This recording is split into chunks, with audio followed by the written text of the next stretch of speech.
감사합니다. 우리 2024년 3월 8일입니다. 오늘 금요기도 에베소서 5장 11절에서 14절까지 말씀으로 깨어서 일어나라 라는 제목으로 잠시 은혜를 나누겠습니다.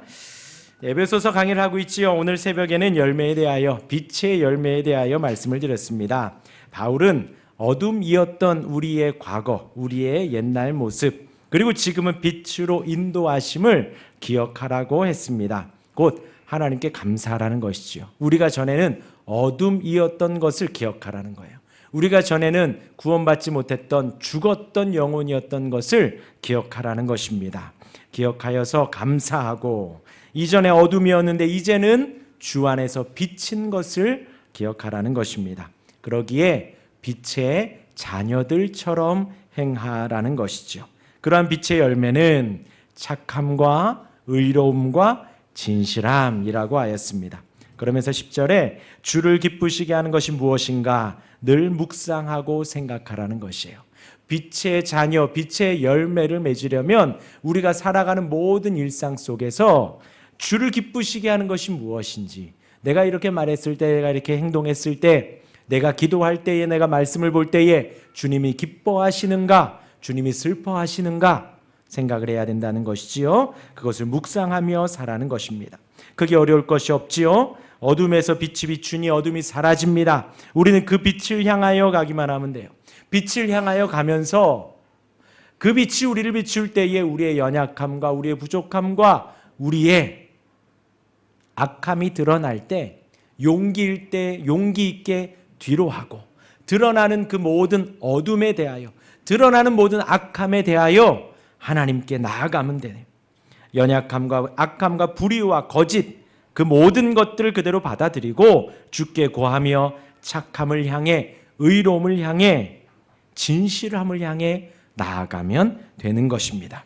그렇게 빛을 향하여 빛으로 나아갈 때 우리 안에 있는 어둠은 물러나게 됩니다. 오늘 본문은 새벽에 이어서 계속해서 성도들에게 권면하는 내용입니다. 제목을 크게 읽고 시작할까요? 외쳐볼까요? 시작. 깨어서 일어나. 저희 고등학교 때 이거 두 손 들고 막 선포하고 그랬어요. 내 영혼아 깨어라 막 그랬던 기억이 납니다. 그리고 이제 찬양하고 막 자고 내 영혼아 깨어라 일어나라 막 졸고 그랬던 기억이 납니다. 옆에 있는 분에게도 깨어나십시오. 옆에 있는 분에게도 일어나십시오. 세 가지를 말씀드리겠습니다. 첫 번째는 어둠의 일을 책망하라고, 어둠의 일을 책망하라고 하였고요. 두 번째는 모든 것이 빛 가운데 드러난다는 거예요. 그리고 마지막으로 깨어서 일어나라. 이렇게 세 가지 잠깐 말씀드리고 우리 기도하는 시간 갖죠. 첫 번째는 어둠의 일을 책망하라는 거예요. 우리는 빛의 열매를 맺어야 하고 빛의 자녀들이라 했습니다. 11절에 열매 없는 어둠의 일을 다시 언급합니다. 그런 일이 있을 때에 책망하라는 거예요. 11절의 초점은 그 어둠에 있습니다. 어둠에. 그것을 드러내라는 거예요. 그것을 책망하라는 거예요. 유의해야 할 것은 그러한 어둠과 책망이 우리 안에도 있습니다. 우리를 늘 봐야 되고요. 우리 안에 있는 들보를 먼저 보아야 하고요. 그리고 우리가 보아할 때 우리 믿는 사람들 안에도 그런 어둠의 모습들이 있을 수 있고요. 또 불신자들 가운데에도 그런 어둠이 있을 수 있다는 것입니다. 그렇다면 그런 어둠이 드러날 때 그들과 관계를 하지 말라는 것인가? 아니죠. 사귀지 말고 그냥 무자르듯이 너는 어둠이야, 나는 빛이야, 그러니까 난 너랑 더 이상 만나지 않겠어. 그것이 아니라는 것이지요. 오늘 본문은 어둠에 있는 그 사람들과 관계하지 말라는 것이 아니라 그들이 하는 열매 없는 일들, 그들이 하는 어둠의 일들, 죄악의 일들, 그들과 참여하기를 거부하라는 것입니다. 그들과 함께 하지 말라는 것이지요. 그 어두운 일에 대하여서 우리가 함께 하지 않는 거예요. 그러니까 우리가 같이 본다는 거죠. 함께 인지한다는 거죠. 그 다음에 그것을 드러내라는 거예요. 여기서 이제 드러내다라는 것이 이제 유죄 판결을 의미한, 그것은 안 되는 거야, 그것은 하면 안 되는 거야 라고 드러내고 책망하고 하라는 것입니다.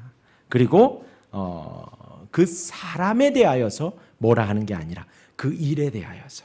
그렇죠? 그 사람과는 우리가 계속해서 관계를 해가야 되잖아요. 우리가 살아가는 데 있어서. 그 사람에 대하여 정죄하고 뭐라 하는 게 아니라 그 드러난 어둠의 일, 그런 것들을 드러내고 그것은 죄악된 거야. 그것은 하나님이 원치 않는 거야 라고 말을 하라는 것입니다. 우리가 세상을 살 때에 이렇게 살아가죠. 성도들끼리 살아갑니다. 그리고 이렇게만 살아가는 것이 아니지요. 우리가 이렇게 밖에 나가기만 해도, 버스만 타도 택시만 타도 우리가 만나는 모든 사람들은 불신자들이 많습니다. 그들과 더불어 살아가지요. 그럴 때에 우리의 시각은요, 기독교적 시각은 그들을 전도하는 거예요. 그렇죠? 내 주변에 있는 믿지 않는 사람들을 돌이키고 하나님께로 나오게 하는 것입니다. 그 어둠의 것을 버리고 빛으로 나오게 하고, 어둠의 자녀가 아니라 빛의 자녀가 되게 하고, 불신자가 아니라 이제 신자가 되고 성도가 되게 하는 것이 우리의 평생의 과업이고 사명입니다. 그렇게 노력해야 하는데, 그렇다고 해서 그들과 함께 그 열매 없는 일, 어둠의 일에 가담하고 함께 하는 것이 아니라는 것이지요. 우리가 정죄하는 것은, 우리가 책망하고 지적하는 것은 그 사람이 아니라 그 일인 거예요. 그렇게 죄를 드러내야 합니다. 그것은 분명 그 행동을 피하는 것도 되는 거예요. 그것은 하나님이 원치 않아, 그것은 죄악된 일이야 라고 하며 같이 앉아 있는 것은, 피하지 않고 함께 한다면 침묵이 뭐예요? 암묵적 동의가 될 수 있다라는 거예요. 너도 함께 했잖아 라고 되기도 한다는 거죠. 그러하기에 우리가 지적하고 한다면 우리는 그 자리를 피해 나와야 합니다. 빛이 어둠에 비춰지면 감추어진 것이 노출됩니다. 그리스도의 빛이 성도들을 통해 죄의 어둠 속에 비춰질 때, 그 실체를 비출 때에, 우리 눈에 보일 때에 우리는 과감하게 드러내야 된다는 것이지요. 용감하게 말을 해야 합니다. 그것의 목적이 뭐예요? 싸워라예요. 너 그거 하면 안 돼 하고 싸워라가 아니죠. 그 사람이 빛으로 나오게 하는 것이 목적입니다. 그런데 이제 그렇게 하지 못하는 이유가 뭐 여러 가지가 있겠지만, 말씀을 드리면 나도 같이 그 어둠에 있고 싶기 때문에 그래요. 나도 함께 그 자리에 앉아 있고 싶기 때문에 우리가 그렇게 하지 못한다는 거죠. 나도 그 죄 가운데 있기 때문에 그러하기도 하고, 혹 그렇게 드러내고 책망했을 때에 손해볼 수도 있고, 혹 이 사람을 잃을 수도 있겠다 하는 염려가 되기도 합니다. 혹은 나도 똑같기 때문에 부끄러워서 못하기도 하지요. 그럼에도 우리는 빛을 드러내기 위해 용기 있게 말을 해야 합니다. 오늘 바울이 그걸 권면하는 거예요. 혹은 반대로 그런 말을 잘하는 사람도 있습니다. 은사적으로 잘하는 사람이 있어요. 근데 이제 그 지적 잘하는 사람이 있죠. 은사적으로 막 드러내고 도려내고, 너 그러면 안 돼, 그런 사람이 간혹 있습니다. 그런데 뭘 빼면 안 돼요? 사랑을 빼면 안 돼요. 사랑. 이 사람을 돌이키게 하려는 이 영혼에 대한 사랑을 빼면 또 안 됩니다. 그건 또 다른 죄를 만들게 되는 거예요. 그 사람을 돌이키게 하기 위해서, 그 사람을 사랑하여서 그렇게 말을 하는 것이 그 이상도 그 이하도 아니다라는 거예요. 그냥 단순히 지적질인 경우 차라리 안 하는 게 낫죠.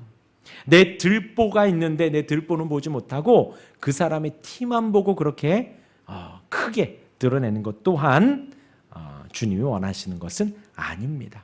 하지만 우리가 살아가는 가운데 있어서 모든 어둠과 연약함과 죄악된 것들이 빛 가운데에서 드러났을 때 우리는 용기 있게 말을 하고 돌이키게 해야 합니다.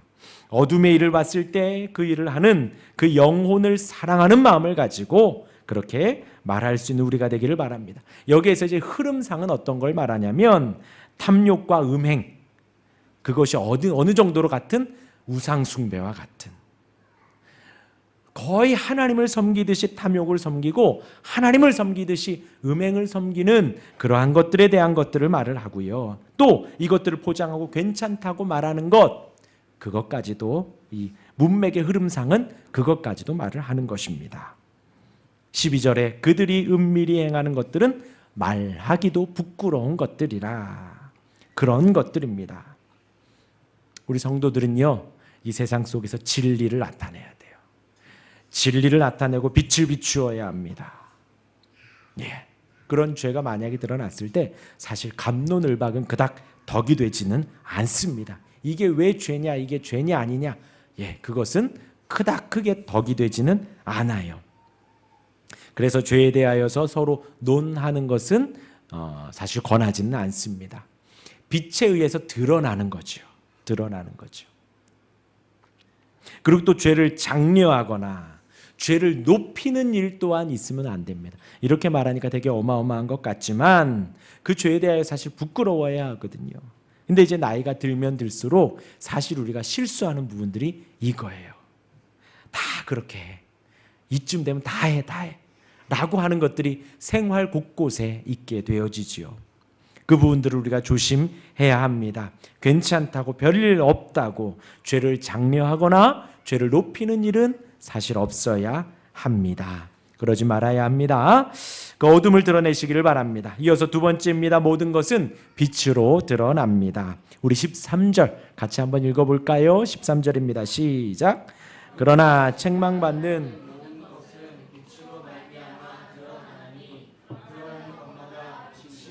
어둠의 빛을 비추면 그 실체가 드러납니다. 이게 무엇인지 드러납니다. 빛으로부터 숨을 것은 아무것도 없습니다. 그렇죠? 싹 비춰지면 숨을 수가 없어요. 빛은 어둠을 뚫고 보여지지요. 우리 성도들, 저와 여러분들은 그 빛의 광선들인 거예요. 주님의 빛이 우리를 통하여 비추어지는 것입니다. 그리고 이 어둠은 그러한 죄악된 것들은 탐욕과 그런 것들은 빛에 의해서 드러나는 거예요. 드러나는 거예요. 우리의 행동에 의해서, 우리의 삶에 의해서 세상의 죄의 어두운 것들은 책망받는 거예요. 내가 책망하는 게 아니라 책망받는 거예요. 빛으로 드러나니까. 우리는 그러한 빛의 도구가 되어야 합니다. 드러나는 것마다 빛이니라. 성도들의 사명인 거예요.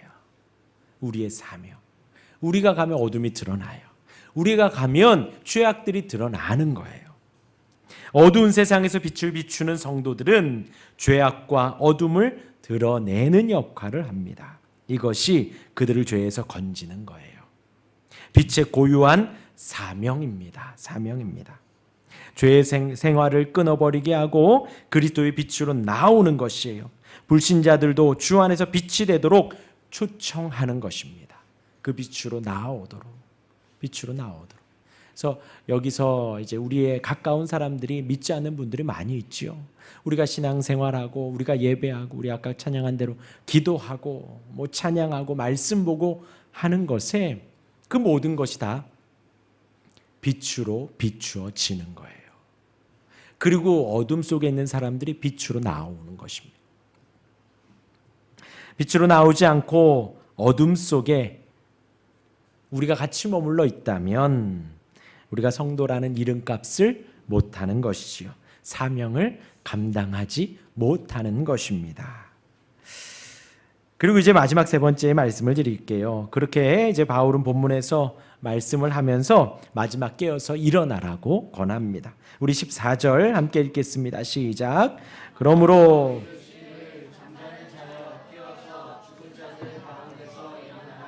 그리스도께서 너에게 비추이시리라 하셨느니. 에베소 성도들에게 일어나라고 깨어나라고 지금 계속해서 권합니다.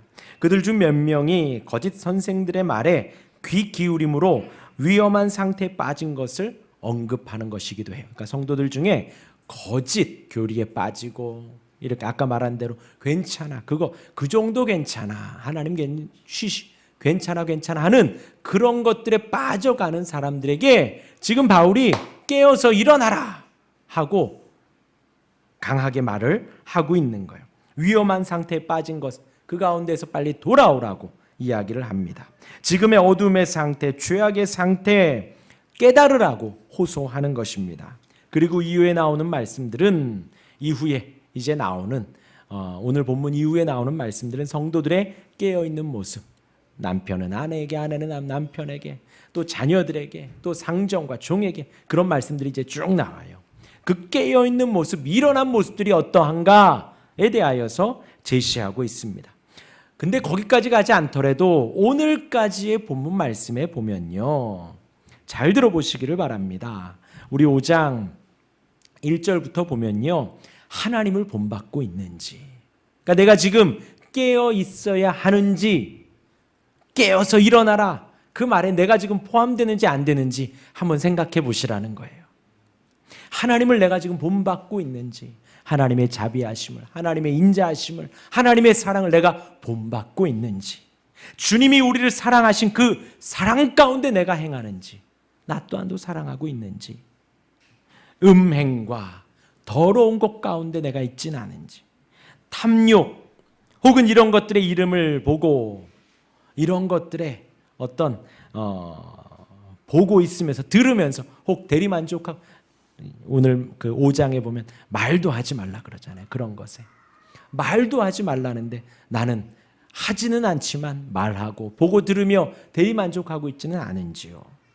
하나님을 생각하며 감사하기보다 누추한 말, 어리석은 말, 희롱하는 말이 내 입술에 더 많지는 않은지 한번 돌이켜보라는 거예요. 누추하다, 야비하다, 누추하다, 더러운 말들을 말하는, 혹은 남에게 수치를 주는 말들, 그런 말하면 사실 재밌지요. 한 무리 있을 때 한 사람 수치 주고 한 사람 깎아내리면 막 즐겁고 하지요. 그런 말들이 내 입술에 더 많지는 않은지요. 음행하는 자, 탐하는 자, 어디까지요? 우상 숭배까지. 그렇게 하는 것처럼 내 모습에 가득하지는 않은지요. 또 이런 것이 괜찮다고, 이렇게 사는 삶도 나쁘지 않다고 헛된 말로 속이고 있지는 않은지요. 또 내 안에 빛의 열매가 얼마나 있는지요. 빛의 열매가 뭐라 그랬어요? 착함과 의로움과 진실함이 내 안에 얼마나 있는지요. 반대로 악함이 더 많지는 않은지, 불의가 더 많지는 않은지, 혹은 거짓이 내 안에 많지는 않은지요. 매 순간마다 주를 기쁘시게 하려고 하는지, 반대는 뭐예요? 내가 기쁘려고 하는지, 사람을 기쁘시게 하려고 하는지, 주님을 기쁘시게 하는 우리가 되길 바랍니다. 이런 어둠의 일들을 보았을 때 우리가 빛의 자녀가 되어서 빛을 비추어 내가 부끄러움을 알아야 되고, 그 빛을 비추어 부끄러울 수 있도록 부끄럽게 하고, 빛을 비추어 모든 것이 드러나게 하고 하나님께로 돌아오게 해야 하는데, 우리 또한도 이것이 빛인지 어둠인지 그 안에서 잠들어 있고 함께 앉아 있지는 않은지요. 오늘 이 저녁 이렇게 묵상하며 하나님께 나아가길 원합니다. 일어나시길 바랍니다. 깨어나시기를 바랍니다. 주의 빛이 우리를 비출 때에 함께 일어나고 함께 깨어나 그 빛으로 한 걸음 한 걸음 나아갈 수 있는 우리가 되기를 바랍니다. 빛을 비추어 빛의 열매를 맺고 주변의 어둠에 있는 이들을 깨우고 손잡고 일어나 함께 빛으로 나아갈 수 있는 빛의 자녀가 되는 우리가 되기를 주님의 이름으로 축원합니다. 아멘. 우리 찬양하고 기도하는 시간 갖고